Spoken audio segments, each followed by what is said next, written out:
automatismo es la capacidad de generar un impulso del sistema cardiorrespiratorio. Trastornos del automatismo, actividad desencadenada, bloqueo, descarga. Vamos a enfocar principalmente en lo que es taquiarritmia, que es el tema que vamos a hablar de. ¿Ya? Sí, claro que ustedes recuerdan que el sistema cardiorrespiratorio, el corazón tiene la actividad eléctrica autónoma, independientemente no necesitamos estímulo cerebral, tiene su generación automática a nivel de estímulo sinusal. El sistema cardiorrespiratorio es el que regula la actividad eléctrica del corazón y, como ustedes saben, por su capacidad de automatismo, que vamos a hablar más adelante, el nódulo sinusal es el que inicia el impulso, vienen las vías internodales, el haz de His, rama derecha, rama izquierda, acá tiene dos, y las fibras de Purkinje. Todo esto de acá es el sistema cardiorrespiratorio, del cual vamos a ir hablando específicamente cuáles son sus características, cómo se genera el automatismo cardíaco, cómo se genera la potencial de acción y cómo se produce el mecanismo de la arritmia. ¿Ya? Primero, a nivel cardíaco tenemos que saber que existen dos tipos de células. Ustedes recuerdan que en la cirugía cardíaca tenemos las células de respuesta rápida y las células de respuesta lenta. Las células de respuesta rápida son las células ventriculares, las células auriculares y las células de las fibras de Purkinje. ¿Qué características tienen estas? Primero, dependen del estímulo externo para poder neutralizarse, o sea que no tienen esa capacidad de automatismo como es el nódulo sinusal, el nódulo auriculoventricular. Sí necesitan un estímulo externo para poder neutralizarse y tienen una gran propiedad de estabilidad, tienen una característica de una respuesta de todo o nada, tienen comunicaciones intercaladas, los discos intercalares, ustedes se recuerdan, el músculo cardíaco es un sencillo mononuclear y todos responden al mismo tiempo, ¿no es cierto? Entonces, para entender el mecanismo de las arritmias y para entender el mecanismo de acción de los antiarrítmicos, que es el tema realmente de la patología, tenemos que entender el potencial de acción cardíaco, principalmente el potencial de acción de las células rápidas. Como les estaba haciendo un gráfico hace un momento, se divide en 4 fases. La fase 0, como ustedes recuerdan, es reposo, la fase 4 es reposo, la fase 0 es cuando empieza a introducirse el sodio en la célula, que es lo que estábamos practicando en su momento. Repolarización precoz, meseta y repolarización tardía. En base a este esquema del potencial de acción cardíaco es la clasificación de los antiarrítmicos. Los antiarrítmicos clase 1 son los que van a bloquear los canales de sodio. Los antiarrítmicos clase 2, clase 3, son estos acá. Estos son los clase 4 y los clase 2 son los beta bloqueantes. Esa es la clasificación de Von Williams, o la clasificación que más se usa para los antiarrítmicos. ¿Ya? Antes de empezar a hablar de todo, sus indicaciones, la clasificación, vamos a empezar a hablar primero de la cirugía cardíaca. La fase 0 ocurre la despolarización, ocurre la entrada del sodio. En la fase 1 tenemos la repolarización temprana, que es la salida del potasio. En la fase 2 la meseta, la cual se produce ese alargamiento. Y la fase 3, que es la repolarización tardía, que es ya la salida del potasio. El potencial de reposo de la célula de respuesta rápida es de menos 90 y el potencial de acción es de menos 65.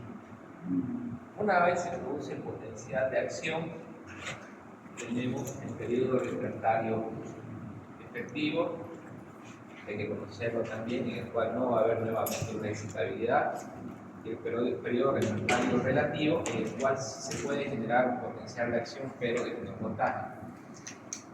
Ahora, los cambios a nivel celular, si esta es una célula, lo que hubo fue ingreso de sodio, salida de potasio, para generarse el potencial de acción. Para que volvamos a su valor basal, para que todo vuelva al inicio, ya tenemos la acción de la bomba sodio-potasio, ¿cierto? Como ustedes recuerdan, la bomba sodio-potasio sacaba el sodio y metía el potasio. Y básicamente volvemos al inicio. El sodio que está afuera va a entrar una corriente positiva, se va a producir la despolarización y continúa lo que la acción de las células de respuesta rápida. Las células de respuesta lenta, que son las que tienen capacidad de automatismo, nódulo sinusal, nódulo vesicular, tiene una diferencia en lo que viene a ser el potencial de acción. Ya no tiene las 5 fases que tenía las células de respuesta rápida. En este caso solamente tenemos 3 fases. La fase 0, que ocurre la despolarización, y en la cual hay una entrada de calcio, ya no ocurre la entrada de sodio, como teníamos al comienzo. Estoy hablando de la de acá primero, la de acá lo voy a hablar de comienzo. Entrada de calcio, por los canales de calcio tipo L y tipo T. La fase 3, repolarización, volvemos a lo mismo, salida de potasio. Pero lo que lo diferencia a las células de respuesta lenta de las células de respuesta rápida es esta fase 4 que tiene un pendiente que ya no es horizontal, en la cual va a ocurrir una despolarización diastólica espontánea, va a haber una entrada de canales de sodio de forma espontánea, y esta diferencia de la fase 4, despolarización diastólica espontánea, es la que le da la capacidad de automatismo, junto con su potencial de umbral y de reposo, que es mucho más bajo. Es por eso que estas células son las que comandan el corazón. Si no actúa el nódulo sinusal, el que va a actuar es el nódulo auriculoventricular. ¿Cuál es la diferencia? Potencial de umbral más bajo, que es donde se genera la despolarización, y la despolarización diastólica espontánea, en la cual ocurre la entrada de sodio. Si quieren hablar ya de mecanismos de acción, a este nivel, en estos canales de acá, es donde actúa la ibabradina, bloquea los canales de sodio, tipo F. Entonces, una vez entendido por qué las células de respuesta lenta tienen la capacidad de automatismo, la despolarización diastólica espontánea, el potencial umbral más bajo, vamos a empezar a hablar de cuáles son los mecanismos de la arritmia cardíaca. Esto es un repaso de lo que ustedes ya conocen de fisiología. Algo que es importante también para entender el mecanismo de la arritmia, el periodo refractario, como les mencioné hace un momento, es el periodo en el cual no se va a generar potencial de acción, es un periodo inestable, tenemos un periodo absoluto en el cual por más que, por más que fisiológicamente se quiera dar una despolarización, no va a ocurrir. Pero en el periodo refractario relativo sí puede ocurrir un potencial de acción de menor amplitud. Y el periodo refractario relativo es muy importante porque en este periodo se va a producir un mecanismo de arritmia, que son las arritmias con potencial. Es solamente para que lo conozcan, más adelante vamos a mencionar cuáles son sus características. ¿Ya? Entonces, podemos decir que la arritmia es la alteración del ritmo normal del corazón. Las podemos clasificar en taquiarritmia y bradiarritmia. En las bradiarritmias no vamos a hablar, vamos a hablar de las taquiarritmias. Y las taquiarritmias las podemos diferenciar en supraventriculares y ventriculares. Anatómicamente ya se entiende, ¿no?, el lugar del origen de la arritmia. Electrocardiográficamente las pueden diferenciar por el QRS que sea menor a 0,12 o mayor a 0,12, siempre y cuando el paciente no tenga un bloqueo de rama. Cuando el paciente ya tiene un bloqueo de rama es un poquito diferente, ¿ya? Pero partamos por lo básico. QRS estrecho, QRS ancho, taquiarritmia. Bradiarritmia no voy a tocar. Las taquiarritmias, antes de hablar de taquiarritmia, hay que entender primero qué es un ritmo normal. El ritmo es la frecuencia con la que se despolariza el sistema cardioventricular del corazón. Tenemos el ritmo sinusal, tenemos el ritmo de unión, tenemos el ritmo ilioventricular. Eso ustedes ya lo conocen.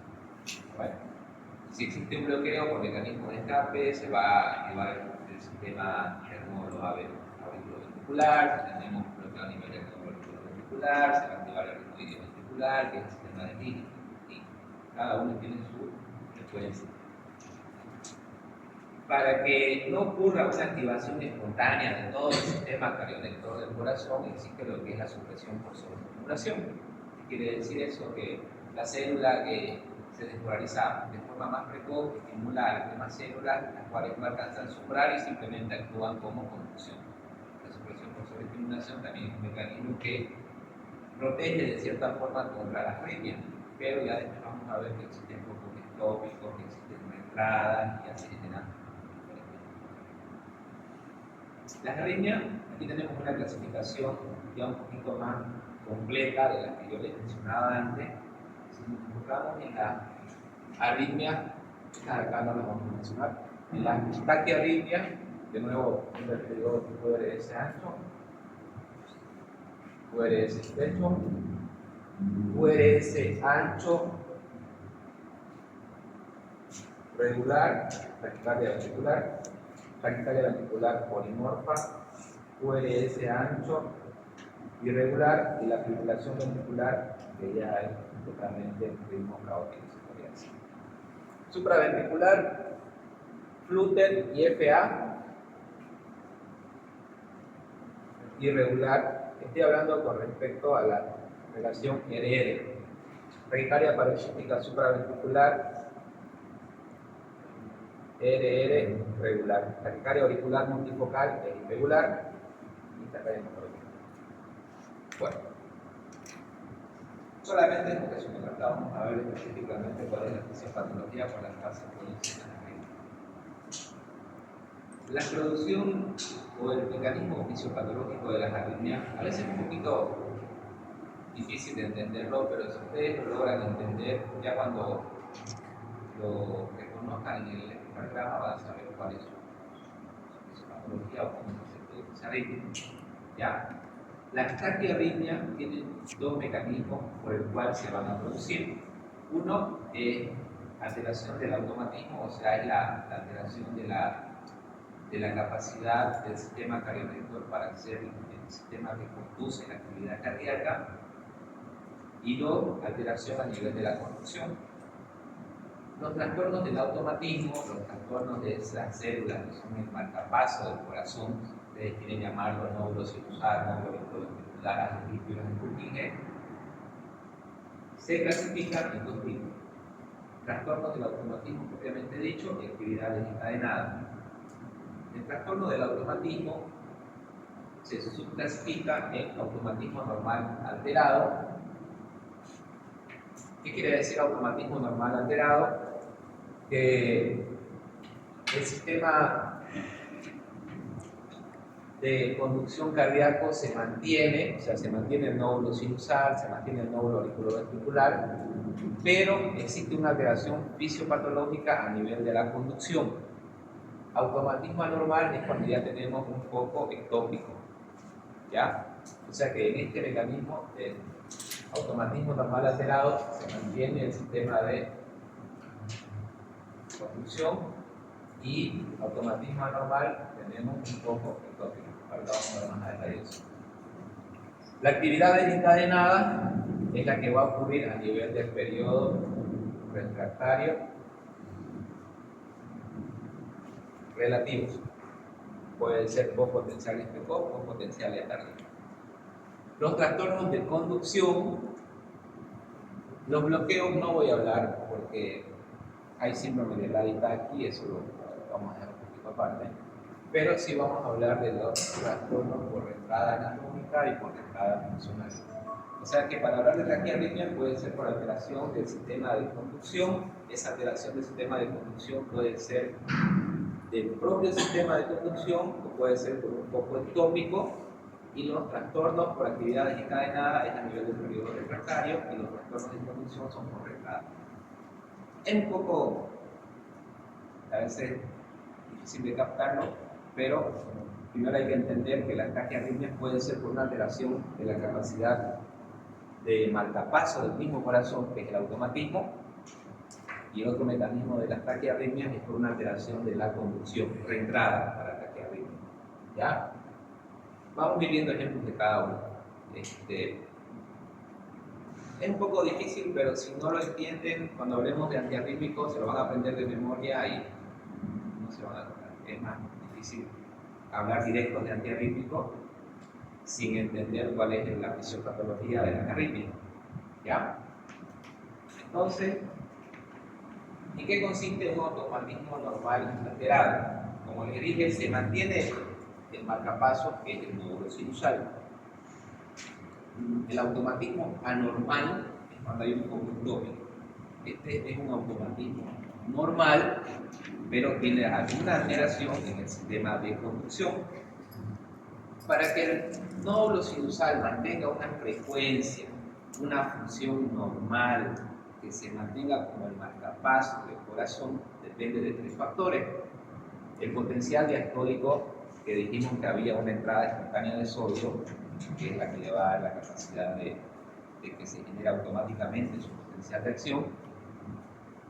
Su potencial umbral, que tiene un potencial umbral más bajo, que es menos 65, diferente de las demás células rápidas, y la pendiente de la fase 4, que va de la mano con toda la. Es muy importante en las alteraciones del automatismo normal el sistema nervioso autónomo. Si ustedes recuerdan, tanto el simpático como el parasimpático producían alteraciones. El sistema nervioso parasimpático aumentaba la permeabilidad de los canales de potasio, disminuía la permeabilidad de los canales de calcio, por lo tanto hiperpolarizan la membrana, y los canales de sodio aumentan la permeabilidad de los canales de calcio y produce la despolarización, prácticamente, eso es normal. ¿Ya? Pero esas alteraciones del automatismo normal, del marcapasos del corazón, nuevamente les repito, el automatismo normal alterado es que se mantiene la conducción del sistema cardiovascular. Su mecanismo de producción es el siguiente.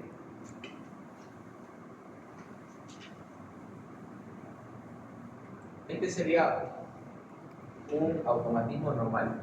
Umbral, potencial diastólico máximo. ¿Cuál es una de las causas por las cuales se puede alterar el automatismo normal del marcapasos? Que tenga un umbral más bajo. Ustedes lo ven, este es netamente gráfico, ¿no? Si acá tenía un umbral de menos 65 y acá tenemos un umbral de menos 40, obviamente el paciente se va a despolarizar más rápido y va a tener taquicardia.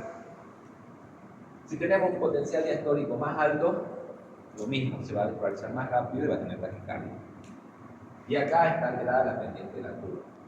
Es un poco confuso, sé que a veces cuesta entenderlo, pero por lo menos entender que el automatismo normal alterado se mantiene el sistema de conducción cardíaco, pero existe una alteración a nivel de este sistema de conducción. El automatismo anormal ya es un poco complejo. Ya, por lo menos eso es la idea básica. ¿Cuál sería la diferencia entre el automatismo y no? Hay muchas diferencias, porque el automatismo es netamente el nódulo sinusal. En conducción, que es lo que voy a explicar más adelante, los trastornos de conducción ya existe el mecanismo de reentrada, que simplemente no necesita paciencia, ahorita vamos a hablar en la de eso. Ahorita, entender que automatismo, pues, las taquiarritmias generadas por automatismo normal, es netamente hablar del sistema de conducción, pero de la capacidad de marcapasos del corazón. Cuando hablemos de reentrada, ya hay otro mecanismo. Ahorita, automatismo es la capacidad de marcapasos y por algún factor, que ahorita vamos a ver los ejemplos, esta capacidad de marcapasos del corazón está alterada. Fisiopatológicamente hablando puede ser por disminución del umbral, aumento del potencial diastólico máximo, pero ya vamos a hablar ahorita de algunos ejemplos. Otro factor importante para entender las arritmias es que no existe un solo mecanismo, realmente están mezclados, ¿ya? Pero, partiendo desde lo básico, las taquiarritmias se pueden generar por una alteración del automatismo, que es la capacidad de marcapasos del corazón, o por una alteración a nivel de conducción. Ahorita vamos a hablar de los mecanismos de reentrada, ¿ya? ¿Cuáles son las causas por las cuales se puede producir un automatismo normal alterado? Afección estructural, la edad. Ustedes tienen pacientes que son añosos, son pacientes que generalmente son bradicárdicos. Existe una alteración estructural producida generalmente en los pacientes mayores.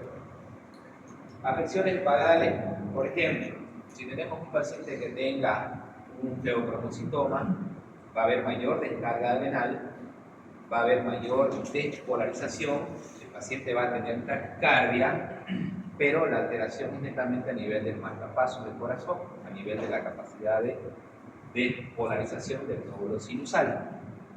¿Ya? Inhibición de la bomba de sodio-potasio, podemos usar como ejemplo la digoxina, ¿sí? Inhibe la bomba de sodio-potasio, produce bradicardia, es un ejemplo, y altera el automatismo del corazón. ¿Ya? Automatismo, arritmias por automatismo, es arritmias que alteran el marcapasos del corazón. Ahorita vamos a hablar de las que son correlatas. Primero, hablemos de eso. Ejemplo, es muy diverso. Puede ser arritmia sinusal, por ejemplo, pacientes que tengan mayor descarga, mayor despolarización. Pueden ser pacientes que tengan, por ejemplo, un bloqueo, también van a tener alteración de ritmo. Pero para que me entiendan mejor, voy a avanzar un poquito más para hablar de renta y se van a dar cuenta un poquito más de lo que es el mecanismo. Automatismo normal alterado, hablábamos del sistema de conducción, o sea, se hablaba del nódulo sinusal prácticamente, que se podía despolarizar más rápido y eso podía generar una arritmia.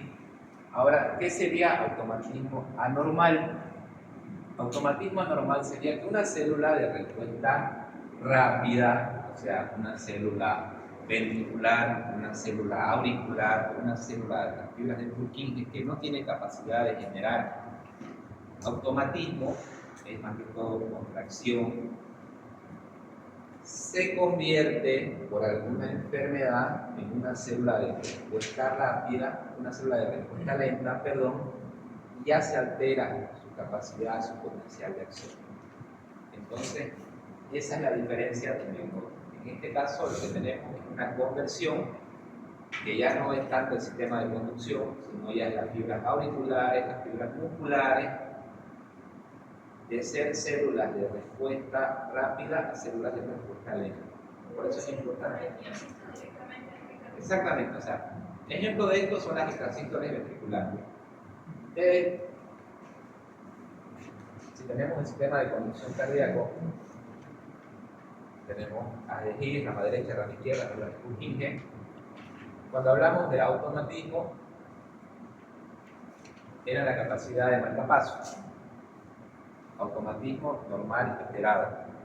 Ahora, cuando hablo de automatismo anormal, ya estoy hablando de las células auriculares, de las células ventriculares, y ya no estoy hablando del sistema de conducción. El ejemplo más frecuente de esto, por ejemplo, que acá tenga automatismo, es las extrasístoles, que ahorita van a ver. ¿Ya? Entonces, en el automatismo anormal ya no es la alteración en el sistema de conducción, sino que existe un foco ectópico, prácticamente. Ejemplo, para que me entiendan, de automatismo anormal, ¿cuáles pueden ser las causas? Hipercalemia, acidosis, exceso de catecolamina. Pero, ¿por qué se caracteriza? Porque estos pacientes que tienen automatismo anormal, al no pertenecer ya al sistema de conducción, sino a las células de respuesta rápida, al ser un poco ectópico, si ustedes quieren llamarlo, por ejemplo, este de acá, si tenemos células con automatismo anormal que por cualquiera de estas causas, incluso hay más, se transforman en células de respuesta lenta, lo que va a generar es esto, extrasístoles ventriculares, o también se puede generar una extrasístoles auriculares. Por ejemplo,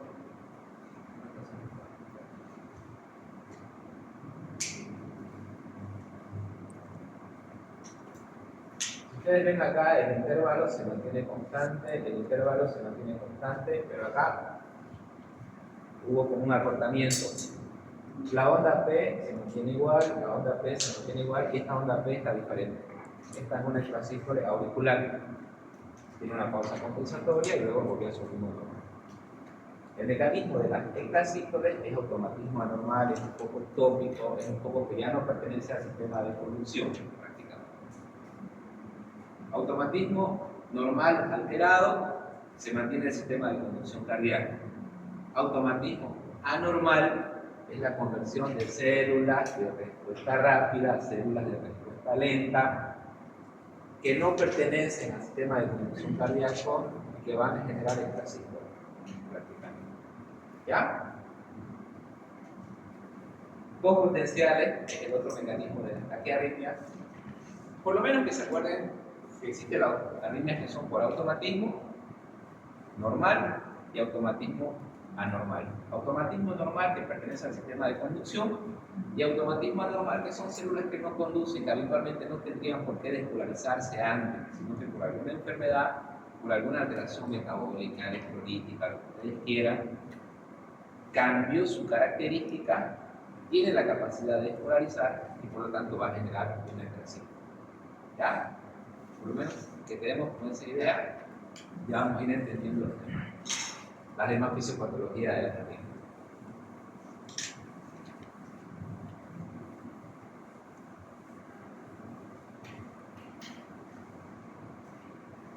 Por lo menos que lleguemos hasta la entrada. Actividad desencadenada. La actividad desencadenada es la generación de impulso mientras se está dando un potencial de acción. ¿En qué etapa del potencial de acción? En el periodo refractario. ¿En qué etapa del periodo refractario? En el periodo refractario relativo. En el periodo refractario relativo se puede generar un potencial de acción de mucha menor amplitud, eso es lo que dice la literatura, diferente del periodo refractario absoluto. En este periodo refractario relativo existen las arritmias por actividad desencadenada. Pueden ser de dos tipos: por potenciales precoces y por potenciales tardíos. ¿De qué depende su clasificación? ¿En qué etapa del potencial de acción cardíaco se genera la alteración? Si es precoz, es durante la fase 2, que era la meseta, y si es tardío, es en la repolarización o es después de la repolarización. ¿Ya? ¿Cuáles son los ejemplos de los potenciales tardíos? ¿O en qué consiste básicamente? Si ustedes se dan cuenta, el potencial tardío lo que principalmente altera es el calcio. Son esas arritmias que van a alterar la meseta del potencial de acción, haciendo esa curva al final, ¿cierto? ¿Cuál es la característica clínica de estos pacientes? Que generalmente esa taquiarritmia, todo lo que estamos hablando es taquiarritmia. Estos pacientes mejoran con adenosina. Por ejemplo, yo no podía venir y hablarles directo a ustedes de adenosina, que es un fármaco que bloquea los canales de calcio tipo L, tipo T, y que está indicada en la taquicardia supraventricular. Si ustedes no tienen un conocimiento previo de que esas taquicardias supraventriculares son generadas en el periodo refractario, que pueden ser por potenciales precoces. Si ustedes entienden eso, ya lo de la adenosina va a ser así. Y la otra opción es aprender sobre la memoria. Así que, Los potencialidades tardías terminan en la fase 4. sí, en la fase de reposo. Calcio. Exactamente, en la fase 4. Estas arritmias que se producen por actividad desencadenada es netamente lo que viene a ser el periodo refractario relativo. Y su característica es que lo que hacen es aumentar el calcio intracelular. Va a producir taquicardia. Lo que nos diferencia es eso: a qué nivel de potencial de acción se produce la arritmia, y lo que produce es un incremento del calcio. El ejemplo más característico de esto son las arritmias por isquemia o las arritmias por repercusión. Un paciente que tenga un síndrome coronario agudo, un paciente que tenga un infarto, la arritmia que lo va a descompensar o que lo puede hacer fallecer al paciente es la taquicardia ventricular. Entonces, ¿cuál es el mecanismo de la taquicardia ventricular? Es un poco potencial. Es una actividad desencadenada. ¿Ya? Con potencial tardío en esa característica, pero tenemos otro ejemplo que es el potencial precoz. Este potencial precoz también altera el calcio, también altera la repolarización, pero lo que lo va a diferenciar, lo que ustedes van a ver en el electrocardiograma, es una prolongación del intervalo QT. Todo paciente que tenga una prolongación del intervalo QT, que si ustedes han leído fisiología, lo normal es hasta 0.35, un intervalo QT corregido que sea mayor a 0.500, ese paciente tiene alto riesgo de hacer una taquicardia helicoidal polimorfa o una cruzada de Pons, que es una arritmia grave, que es una arritmia potencialmente fatal. Múltiples causas, pero ¿cuál es la característica? Parecida a la taquicardia ventricular sostenida, pero tiene este ritmo helicoidal que se va haciendo así. No es constante como era la otra arritmia, ¿se acuerdan? Cuando hablábamos de taquicardia ventricular, esta podríamos decir que tiene un ritmo ondulante sobre la izquierda. Esa es la velocidad de punta o la velocidad de Ponzo, que se produce con potencial precoz.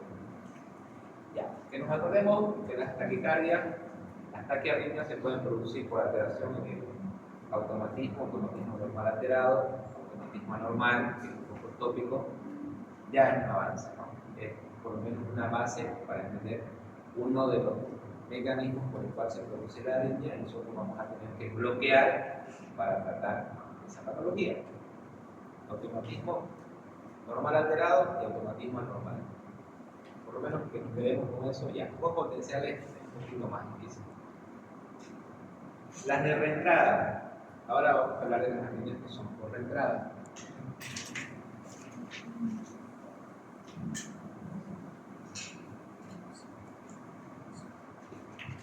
Este mecanismo de reentrada global lo vamos a llamar.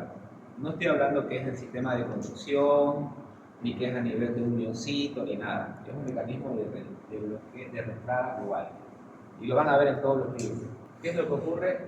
Tenemos un potencial de acción, ocurre un bloqueo, no sigue su curso normal el potencial de acción y se hace bidireccional. Generalmente el potencial de acción continúa y sigue su ritmo por acá, y sumado a eso, por lo habitual, existe un bloqueo unidireccional. O sea, primero se bloqueó a este punto de acá, se dio el potencial de acción por la vía rápida, después tenemos un bloqueo unidireccional y viene la vía lenta. A este nivel de acá,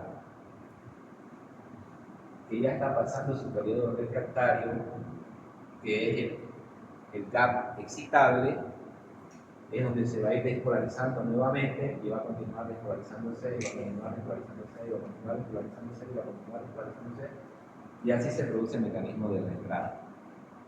Bloqueo unidireccional, vía rápida, vía lenta, pasa el periodo refractario, el gap excitable y se produce la reentrada. Es como que una fisiopatología general, porque ahorita vamos a ver que hay hartas subclasificaciones de cómo se producen las arritmias por reentrada. ¿Ya? Es un poco difícil, la verdad que igual a mí me gustaba pero si ustedes lo entienden desde ahorita va a ser mucho más fácil que se aprendan antiarrítmicos, no van a tener necesidad de tener toda memoria. Porque, por ejemplo, si yo les digo el antiarrítmico clase 1A bloquea los canales de sodio, bloquea la despolarización, ¿cuáles son los ejemplos? Lidocaína, cocainamida, quinidina. Entonces, se lo pueden aprender de memoria, pero si ustedes entienden específicamente en qué parte del ciclo cardíaco actúa, en qué parte del potencial de acción, es más fácil usarlo y más fácil recordarlo. Por lo menos ya sabemos que son de 4 tipos los antiarrítmicos: bloqueadores de sodio, beta bloqueantes, los que producen alteración de la repolarización y la miodarona, y los bloqueadores de calcio. 4 tipos. Esa es la clasificación de los antiarrítmicos. Las arritmias pueden ser por automatismo normal alterado, por automatismo anormal, y pueden ser por reentrada. Ahorita, la digoxina no está en ninguno de esos grupos. Es un fármaco perfecto. Me disculpa, no, Ya, doctor, por favor. Bueno, para terminar, ¿qué requiere este tipo de arritmia? La zona de bloqueo, que allá, el bloqueo unidireccional, un trayecto de comunicación lenta, un trayecto de comunicación rápida y un potencial de acción. ¿Ya? no sería tipo En este caso de taquicardia por reentrada, sí. Me hubiera gustado hablar de esta parte, que es lo importante tema, pero ¿ya? Las diapositivas las tienen, vayan las repasando para que lo entiendan.